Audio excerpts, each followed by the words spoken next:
Hi అండి, నమస్తే. నేను మీ Sonia. Welcome back to our channel smart Soni Shiva. ఈరోజు వీడియోలో రాఖీ స్పెషల్గా మీకు గులాబ్ జామ్ని ఎలా చేయాలో చూపించబోతున్నాను. చాలా ఈజీ వేలో చేసుకోవచ్చు, చాలా సాఫ్ట్గా ఉంటుంది. చాలా మందికి గులాబ్ జామ్స్ చేసేటప్పుడు పైన క్రాక్స్ వచ్చేస్తాయి, అలాగే లోపల వరకు పాకాన్ని పీల్చుకోదు కదా. ఒక్కసారి నేను చెప్పిన కొలతలతో, నేను చెప్పిన చిన్న చిన్న టిప్స్ని ట్రిక్స్ని పాటిస్తూ ఈ రాఖీ ఫెస్టివల్కి మీ అన్నలకు కానీ తమ్ముళ్ళకి కానీ ఇలా చేసి పెట్టండి, చాలా మెచ్చుకుంటారు. ముందుగా ఈ గులాబ్ జామ్ కోసం నేను ఇక్కడ MTR గులాబ్ జామ్ మిక్స్ని అయితే తీసుకున్నాను. 180 grams అనమాట. సో ఇప్పుడు ఒక మిక్సింగ్ బౌల్లోకి తీసుకొని గులాబ్ జామ్ మిక్స్ మొత్తాన్ని దీంట్లో వేసేసుకొని ఇందులోకి 1/3 కప్ దాకా నీళ్ళు వేసుకొని చక్కగా అంతా కలిసే విధంగా కలుపుకోవాలి. నేను ఇక్కడ MTR బ్రాండ్ తీసుకున్నాను. మీరు ఏదైనా కూడా గులాబ్ జామ్ మిక్స్ తీసుకోవచ్చు, దేంతో అయినా పర్ఫెక్ట్గా వస్తుంది నేను చెప్పే టిప్స్ని పాటిస్తే. ఇలా 1/3 కప్ నీళ్ళు అయితే సరిపోతాయి 180 grams ప్యాకెట్కి. సో ఇలా 1/3 కప్ నీళ్ళు వేసుకున్న తర్వాత చక్కగా ఇలా కలుపుకోవాలి. మరీ టూ సాఫ్ట్గా కలుపుకోకూడదు. నేను వీడియోలో చూపిస్తున్నాను కదా, ఈ విధంగా అయితే కలుపుకోవాలన్నమాట. మరీ హార్డ్గా కాకుండా, మరీ టూ సాఫ్ట్గా కాకుండా ఇలా మీడియం సాఫ్ట్నెస్తో కలుపుకోవాలి. మీకు వీడియోలో చూస్తుంటే తెలుస్తుంది కదా, ఇలా కలుపుకోవాలన్నమాట. ఇలా కలుపుకున్న గులాబ్ జామ్ ప్రీమిక్స్ని ఒక 10 to 15 minutes పాటు మూత పెట్టేసుకొని చక్కగా నానపెట్టేసుకోవాలి. ఈలోపు మనం షుగర్ సిరప్ని చేసుకుందాం. షుగర్ సిరప్ కోసం పొయ్యి మీద ప్యాన్ పెట్టుకొని అందులోకి ఒక 2 cups దాకా షుగర్ని అయితే వేసుకోవాలి. ఇందులోకి 2 cups దాకా వాటర్ని అయితే వేసుకోవాలి. ఇక్కడ 2 cups షుగర్కి 2 cups వాటర్ అయితే పర్ఫెక్ట్గా సరిపోతుంది. మీకు ఇంకొంచెం పాకం కావాలంటే ఇంకొక 1/2 cup దాకా వాటర్ని ఎక్స్ట్రా వేసుకోండి. సో ఇలా పంచదార నీళ్ళు వేసుకున్న తర్వాత పంచదార అంతా కరిగే విధంగా ఇలా కరిగించుకోవాలి. పంచదార కరిగి మనకి ఇలా పొంగు వస్తున్నప్పుడు మనం పాకాన్ని అయితే చెక్ చేసుకోవాలి. మనకి ఇక్కడ ఎలాంటి పాకం పట్టాల్సిన అవసరం లేదు. కొంచెం జిగటగా మన చేతులకి తగిలితే సరిపోతుంది అనమాట.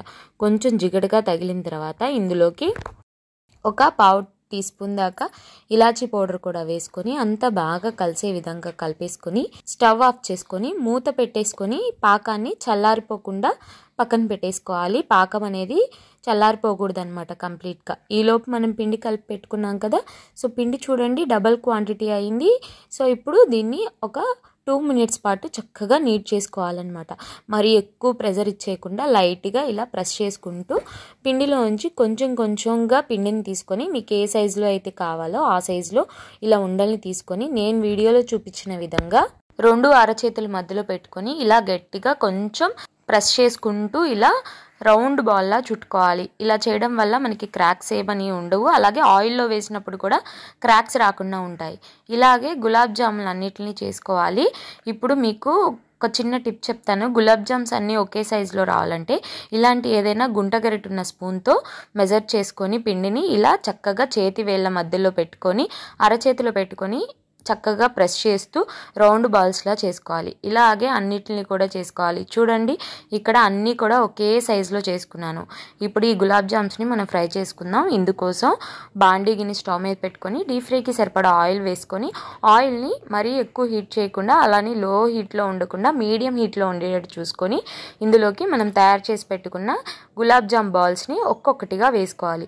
మనకి ఆయిల్ తీసుకున్న దాన్ని బట్టి ఆయిల్ ఎంతైతే పడుతుందో అన్నీ వేసుకోవాలి. అలాగే మనం గులాబ్ జామును వేసినప్పుడు ఆయిల్లో పూర్తిగా మనకి గులాబ్ జామ్ అనేది మునిగిపోవాలన్నమాట. ఈ చిన్న చిన్న టిప్స్ని పాటించండి. సో ఇలా మునిగి వాటంతటికి అవే పైకి తేలినప్పుడు మనం గరిటె పెట్టి అటు ఇటు తిప్పుతూ మీడియం ఫ్లేమ్లో గోల్డెన్ బ్రౌన్ కలర్ వచ్చేంత వరకు ఫ్రై చేసుకోవాలి. ఇలా చక్కగా గోల్డెన్ బ్రౌన్ కలర్ వచ్చేసిన తర్వాత ఇలా ఒక జాలి గరిటెలోకి తీసేసుకోవాలి అన్నిటిని కూడా.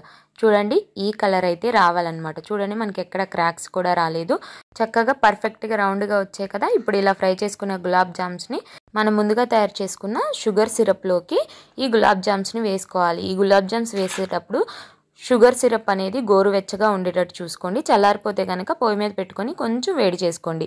సో ఇప్పుడు ఇలాగే మిగిలిన వాటిని కూడా చక్కగా ఆయిల్లో వేసేసుకొని గోల్డెన్ బ్రౌన్ కలర్ వచ్చేంత వరకు ఫ్రై చేసుకోవాలి. ఎన్నైతే పడతాయో ఆయిల్లో అన్నీ వేసుకొని ఇలా మీడియం ఫ్లేమ్లో ఫ్రై చేసుకొని మిగిలిన వాటిని కూడా సిరప్లో వేసేసుకొని ఇలా ఒకసారి అంతా కూడా షుగర్ సిరప్ అన్నిటికి పట్టే విధంగా ఇలా కలుపుకొని మూత పెట్టుకొని ఒక half an hour to 1 hour పాటు అలాగే వదిలేసేయండి. నేను ఇక్కడ 1 అవర్ తర్వాత చూపిస్తున్నాను చూడండి. చక్కగా మనకి షుగర్ సిరప్ అనేది అబ్జర్వ్ చేసేసుకొని మన గులాబ్ జామ్స్ కూడా డబుల్ సైజ్ అయినాయి కదా. చూడండి మనకి ఎంత పర్ఫెక్ట్గా గులాబ్ జామ్స్ వచ్చాయో. ఇప్పుడు వీటిని చక్కగా సర్వ్ చేసుకోవడమే, లేదా మీరు ఫ్రిడ్జ్లో పెట్టుకునైనా చల్లగా సర్వ్ చేసుకోవచ్చు. వీటిని మనం స్టోర్ కూడా చేసుకోవచ్చు. 2 రోజుల నుంచి 3 రోజుల వరకు స్టోర్ కూడా ఉంటాయి ఫ్రిడ్జ్లో పెట్టుకుంటే. చాలా బాగుంటాయండి. సో చూడండి ఎంత పర్ఫెక్ట్గా వచ్చాయో. ఇలా సర్వ్ చేసుకొని పైనుంచి షుగర్ సిరప్ వేసుకొని తింటూ ఉంటే చాలా బాగుంటుంది. అలాగే మనకి లోపల వరకు కూడా చాలా చక్కగా షుగర్ సిరప్ అనేది కూడా పీల్చుకుంటుంది. చూడండి నేను ఒక గులాబ్ జామ్ని మీకు కట్ చేసి చూపిస్తున్నాను. చూడండి ఎంత సాఫ్ట్గా కట్ అయిపోతుందో, అసలు చక్కగా సాఫ్ట్గా కట్ అయిపోతుంది. అలాగే చూడండి లోపల ఎంత జ్యూసీగా చక్కగా పాకం పీల్చుకొని ఎంత పర్ఫెక్ట్గా వచ్చాయో. సో నేను చెప్పిన చిన్న టిప్స్ని పాటించండి. పిండి కలిపేటప్పుడు మరీ సాఫ్ట్గా కలుపుకోకండి. అలాగే ఆయిల్లో ఫ్రై చేసేటప్పుడు ఆయిల్ ఎక్కువ ఉండేటట్టు చూసుకోండి.